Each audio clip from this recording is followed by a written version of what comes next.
महत्वाचं करून मी जिल्ह्यात देखील अंबरनाथमध्ये कोर्टाचं उद्घाटन होतं। उच्च न्यायालयाचे न्यायमूर्ती लोक आले होते आणि ते देखील काम महत्वाचं करून मी तुमचं दर्शन घ्यायला इथं आलो। आजच्या या जाहीर सभेला उपस्थित आपले जायंट किलर आमदार अमोल खताळजी,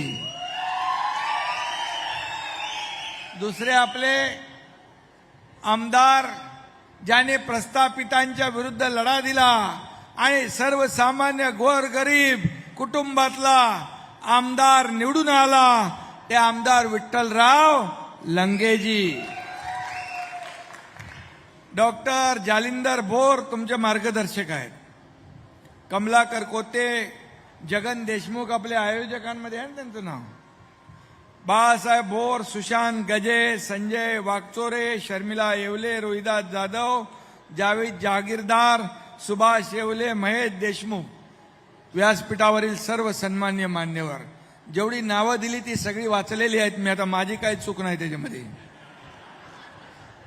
आणि आज खऱ्या अर्थाने हे मोठं आयोजन केलं ते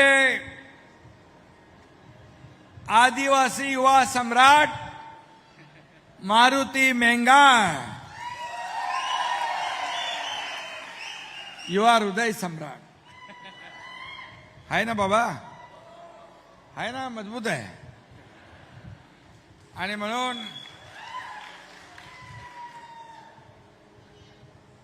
गेल्या वर्षीपेक्षा या वर्षीचा उल्हास जल्लोष मोठा होता। गेल्या वर्षी देखील इथल्या लोकांनी मला सांगितलं की गेल्या वर्षी देखील अशीच रेकॉर्ड ब्रेक गर्दी होती, परंतु तुम्हीच तुमच्या मागच्या वर्षाचं रेकॉर्ड ब्रेक केलेलं आहे आणि या वर्षी जागतिक आदिवासी दिन उत्साहात आपण साजरा केलेला। आणि म्हणून मी या ठिकाणी व्यासपीठावर असलेले उपस्थित सर्व मान्यवर, माझ्या लाडक्या बहिणी, लाडके भाऊ, लाडके शेतकरी, या सर्वांना मनापासून मी वंदन करतो, मनापासून आपल्याला धन्यवाद देतो। खरं म्हणजे मेंगाळ आपला मारुती याने प्रचंड मोठा उत्सव साजरा केला, पण गाडीतून येताना पण आणि रथातून येताना पण आणि त्याच्या भाषणामध्ये पण जगन देशमुख याचं नाव घ्यायला काय ते विसरले नाहीत। आणि ज्यांनी ज्यांनी याला यशस्वी केलं त्या सर्वांचे आभार मारुती मेंगाळ यांनी मानलं। खरा कार्यकर्ता कसा असतो हा मारुती मेंगाळ यांनी दाखवून दिलेला आहे। आणि आदिवासी समाजाच्या बद्दल किंबहुना इतर समाजाच्या बद्दल देखील त्याच्या भावना, संवेदना त्यांनी दाखवलेल्या आहेत। आणि म्हणून माझ्या लाडक्या आदिवासी बांधवांची, भगिनींची ताकद पाहावी तर या अकोल्यात यावं असं मी सगळ्यांना आवाहन करतो। इथं आदिवासी पण आहेत, इतर समाजाचेही आहेत, बहुजन समाज सगळा या ठिकाणी आज या सर्व क्रांतीवीरांना नमन करायला आलाय, वंदन करायला आलाय। आणि म्हणून मी सगळ्यांचंच मनापासून अभिनंदन करतो। पंढरपूरला जसे लाखो वारकरी जातात, भक्तजनांची मांदियाळी असते, तशीच ही आदिवासींची मांदियाळी आज झाली आहे। इथं बहुजन समाजाची मांदियाळी या ठिकाणी आलेली आहे। आणि म्हणून अकोला हा आजच्या दिवशी आदिवासींची पंढरी झालेला आहे असं म्हटलं तर वावगं ठरणार नाही। आणि म्हणून खऱ्या अर्थाने याचा शिल्पकार आमचा मारुती, तरुण ताज्या दमाचा एक युवक या ठिकाणी तुमचं नेतृत्व करतोय, याचा मला देखील सार्थ अभिमान आहे। आणि मगाशी मारुतीने जे जे काही सांगितलं अरे बाबा, मी उपमुख्यमंत्री तर आहेच, पण तुमच्या शिवसेना पक्षाचा प्रमुख आहे. त्यामुळे तुम्हाला इतर कुणापासूनही त्रास होणार नाही, अडचण होणार नाही याची काळजी, याची जबाबदारी माझी आहे. आणि म्हणून ती व्यवस्था देखील तुम्हाला झालेली पाहायला मिळेल, हे देखील मी या ठिकाणी सांगू इच्छितो. शेवटी हा पक्ष मालक आणि नोकराचा नाही आहे, हा पक्ष कार्यकर्त्यांचा आहे. तुमचा एकनाथ शिंदे मुख्यमंत्री होता तेव्हाही कार्यकर्ता म्हणून काम केलं, कालही कार्यकर्ता म्हणून काम केलं, आजही कार्यकर्ता म्हणून काम करतोय, उद्याही कार्यकर्ता म्हणूनच काम करणार आहे. आणि म्हणून हा कार्यकर्त्यांचा पक्ष आहे, हा सहकार्यांचा पक्ष आहे. जो काम करेल तो पुढे जाईल आणि जो काम करणाऱ्याला खोडा घालेल त्याला देखील व्यवस्थितपणे बाजूला केलं जाईल. कारण मला काम करणारा कार्यकर्ता आवडतो. काम करणारा म्हणून आपण बघता, जेव्हा जेव्हा महापूर येतो, इर्षाळवाडीचं दुर्घटना होते, त्यावेळेस हा एकनाथ शिंदे स्वतः जातीने तिथं उभा राहतो, लोकांना मदत करतो, माझ्या लाडक्या बहिणींच्या भावांचे अश्रू पुसतो. आणि म्हणून मारुतीने सांगितलं, कुठली ती वाडी, ते माळुंगे सोनाळवाडी, या ठिकाणी जी जी काही कामं राहिलेली आहेत ती देखील आमचं सरकार केल्याशिवाय राहणार नाही. पुनर्वसनाचं जे काम आहे, कारण शेवटी ज्या ज्या ठिकाणी या ठिकाणी लँडस्लाइड होतोय, ज्या दरडी कोसळतात, त्या ठिकाणच्या लोकांचं योग्य पुनर्वसन झालं पाहिजे, ही सरकारची भूमिका आहे, ही सरकारची भूमिका आहे. आणि म्हणून आज खऱ्या अर्थाने 9 ऑगस्ट आणि क्रांती दिन पण आहे आणि रक्षाबंधन पण आहे. या रक्षाबंधनाचं पण मी आपल्याला खूप खूप शुभेच्छा देतो. माझ्या लाडक्या बहिणींनाही शुभेच्छा, ज्यांना लाडक्या भावांनाही राख्या बांधणार तुम्हालाही शुभेच्छा आणि क्रांती दिवसाच्या देखील शुभेच्छा. खरं म्हणजे याच दिवशी महात्मा गांधी यांनी इंग्रजांना चले जाओचा नारा दिला. युनोने हा दिवस जागतिक आदिवासी दिन म्हणून घोषित केला. आणि म्हणून त्या ठिकाणी अकोले हे आदिवासींचं माहेरघर आहे. खऱ्या अर्थाने या ठिकाणी आज जो काही जनसागर पाहिला, समाधान वाटलं, आनंद झाला. आणि मी आपल्याला एवढंच सांगतो की हे आदिवासी आपल्या काळ्या आईची लेकरं आहेत. आदिवासी दिन हा या आदिवासी समाजासाठी दसरा आणि दिवाळी आहे. आणि म्हणूनच आदिवासी दिन हा जागतिक आदिवासी दिन या ठिकाणी आपण आज आपली संस्कृती, आपली परंपरा, तिथं देखील आपली कला दाखवली. संस्कृती, आपली परंपरा आणि आपला अभिमान आपलाच भाऊ आहे. आणि म्हणून आपली भूमी, आपला सन्मान हा मंत्र घेऊन या ठिकाणी आपण पुढे निघालेला आहात. त्यामुळे आपल्याला थांबवणारी जगामध्ये कोणती आता शक्ती नाही, हे मी या ठिकाणी सांगू इच्छितो. आणि म्हणूनच मागासलेले आपले आदिवासी पाड्यांवर राहणारे या ठिकाणी समाजाच्या मुख्य प्रवाहात आले पाहिजे, समाजाच्या बरोबरीने पुढे गेले पाहिजे. ही भूमिका आपल्या राज्य सरकारची पण आहे आणि केंद्र सरकारची पण आहे.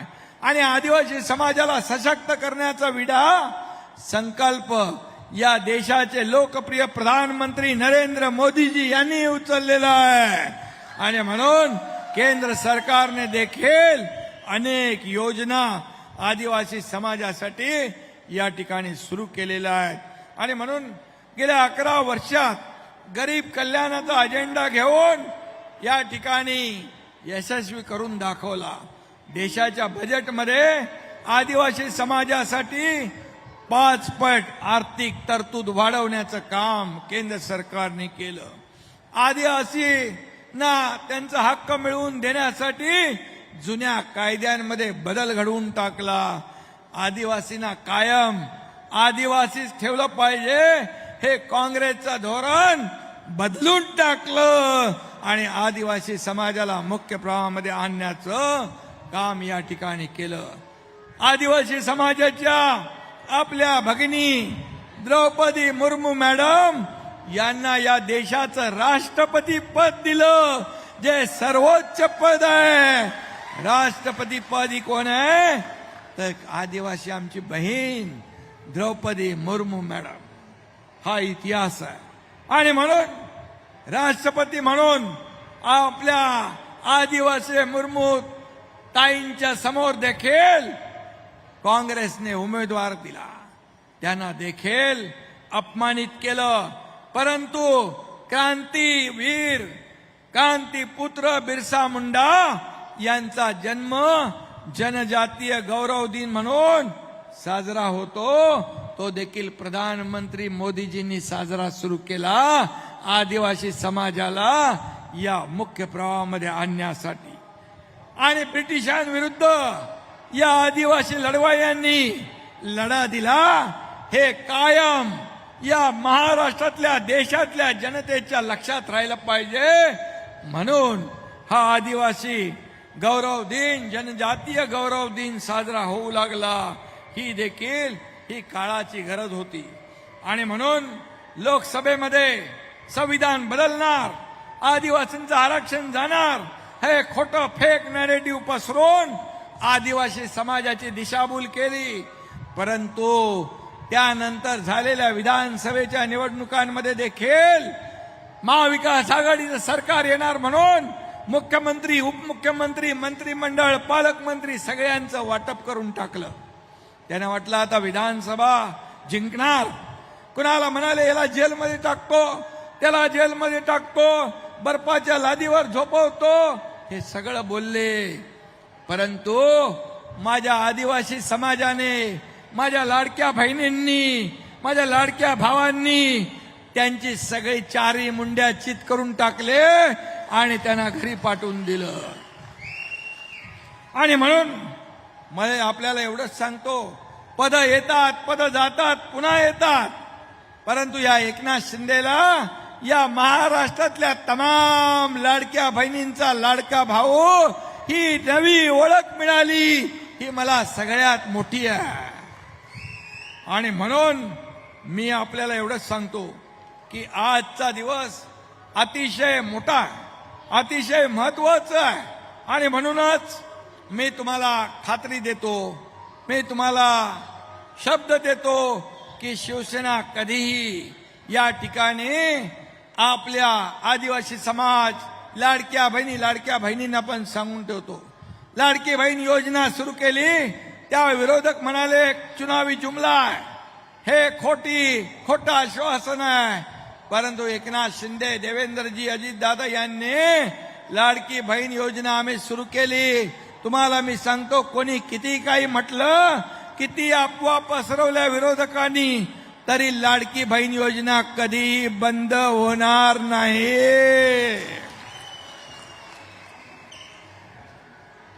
आणि आम्ही अनेक घोषणा केल्यात, वचनं दिलेली आहेत. शेतकऱ्यांची कर्जमाफी देखील आम्ही म्हणालोय. आणि म्हणून सांगतो, हे शब्द देणारं सरकार आहे, शब्द पाळणारं सरकार आहे. आणि म्हणून जे जे काही आम्ही बोललोय ते टप्प्याटप्प्याने आम्ही पूर्ण केल्याशिवाय राहणार नाही. आम्ही प्रिंटिंग मिस्टेक म्हणणार नाही. कारण शेतकरी आमचा मायबाप आहे, अन्नदाता आहे. मी मुख्यमंत्री असताना 2.5 वर्षामध्ये शेतकऱ्यांच्या निधीमध्ये शेतकऱ्यांना नुकसान भरपाई मोबदला, इतर योजना, शेतकरी सन्मान योजना 45,000 कोटी रुपये आपल्या महायुती सरकारने वाटले शेतकऱ्यांना. आतापर्यंतच्या इतिहासामध्ये कधी असं झालं नव्हतं.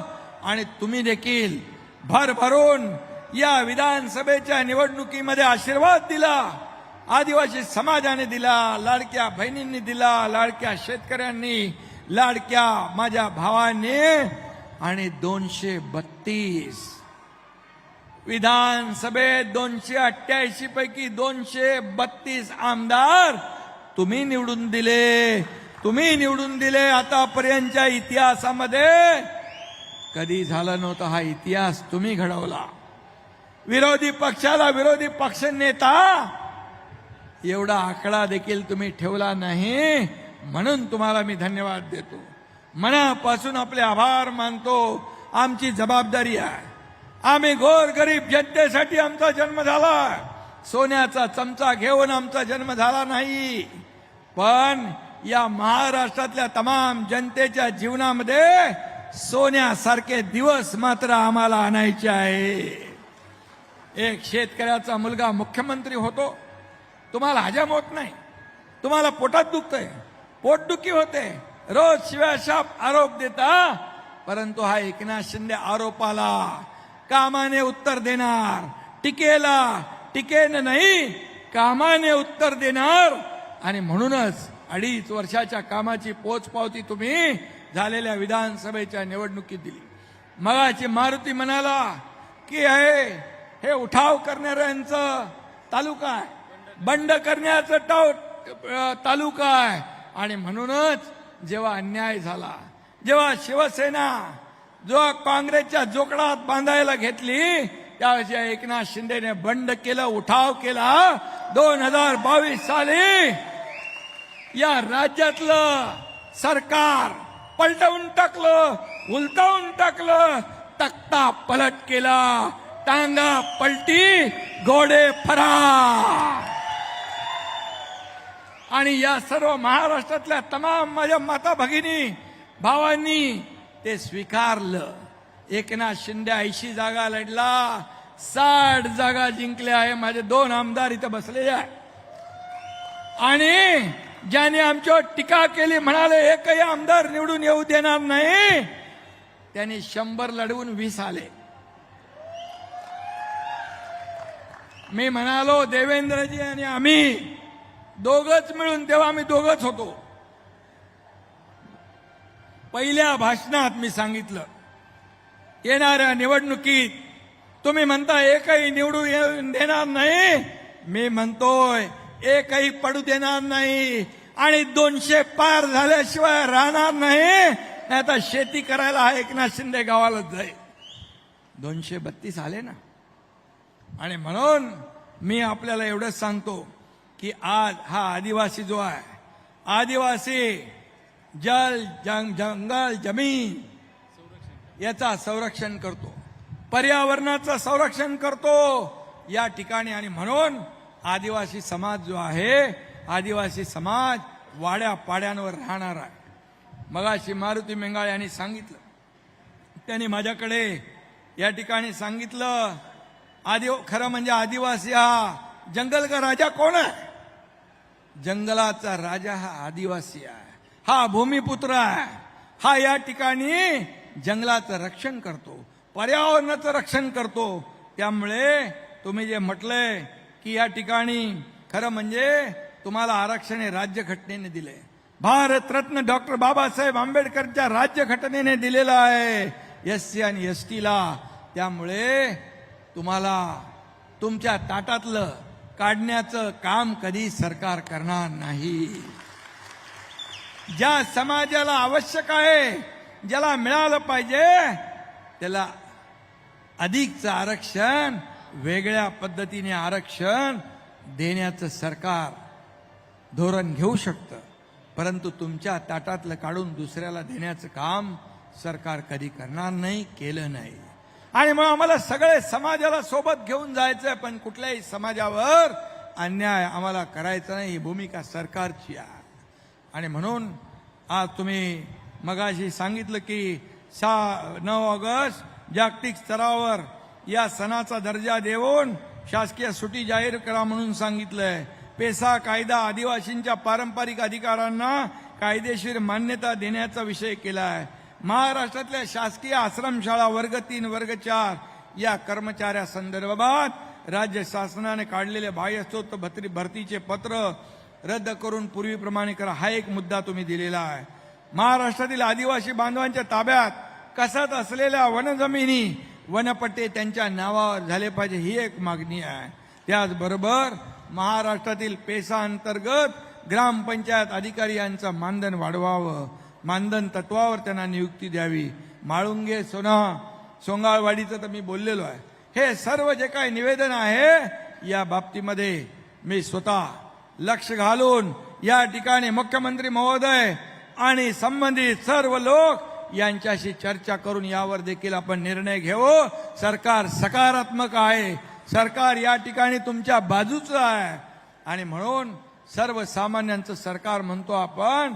सर्वसामान्यांना 2 स्मारक आहेत, राघोजी भांगरे आणि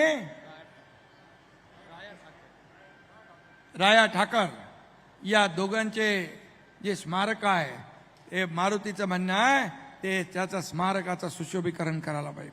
त्याला जेवढे पैसे लागतील ते देण्याचं काम आपलं सरकार करेल, तिथं कुठेही पैसे कमी पडणार. मी मुख्यमंत्री असताना 2000 कोटी रुपये या मतदारसंघात या तालुक्याला देणार आहे एकनाथ शिंदे आहे आणि म्हणून या ठिकाणी मी हे तर आपले क्रांती सूर्य आहे. खरं म्हणजे हे आपले स्वातंत्र्यासाठी ज्यांनी लढा दिला त्यांचं उचित स्मारक झालं पाहिजे, सरकारची भूमिका. आणि म्हणून तिथेही कुठेही सरकार मागे राहणार नाही. आणि जे जे काही आपण मला निवेदनं दिलेली आहेत ही कुठं आणखी क्रांतीवीर राघोजी भांगरे यांच्या जन्मदिना ठिकाणी जन्मभूमीत तिरंगा ध्वजारोहण होण्यासंदर्भात देखील एक मागणी केलेली आहे. खरं म्हणजे हा अभिमान आहे. सरकार आपल्या पाठीशी आहे. त्यामुळे क्रांतीवीर राघोजी भांगरे सारखे क्रांतीवीर यांच्यामुळे आपण आज सगळे सण उत्सव साजरे करतो. आणि म्हणून तिरंगा हा फडकलाच पाहिजे, अभिमानाने फडकला पाहिजे. यासाठी जे जे काही करायचं ते आपण करू. आणि म्हणून मी आपल्याला एवढंच सांगतो की खऱ्या अर्थाने आज आपण जे काही मारुती बेंगाळ तुम्ही आपल्या सर्व लोकांनी जे काही आयोजन या ठिकाणी केलंय हे अद्भुत आयोजन आहे, अतिशय भव्य दिव्य आहे. मला वाटतं पुढच्या वर्षी तुमचाच रेकॉर्ड तुम्हीच मोडू शकता, दुसरा तिसरा कोणी मोडू शकत नाही. आणि म्हणून मी आपल्याला एवढंच सांगतो, आपण मगाशी सांगितलं जल जंगल जमीन पर्यावरणाचं रक्षण करणारा हा आदिवासी आहे. आदिवासी हमारा गर्व है, आदिवासी हमारा गर्व है, आदिवासी हमारी शान है, आदिवासी ही इस देश का स्वाभिमान है. आणि म्हणून मी सगळ्यांना खूप खूप शुभेच्छा देतो. माझ्या लाडक्या बहिणींना परत एकदा रक्षाबंधनच्या मनापासून शुभेच्छा देतो. काळजी करू नका, तुमचा लाडका भाऊ तुमच्या सोबत आहे. लाडकी बहीण योजना कधी बंद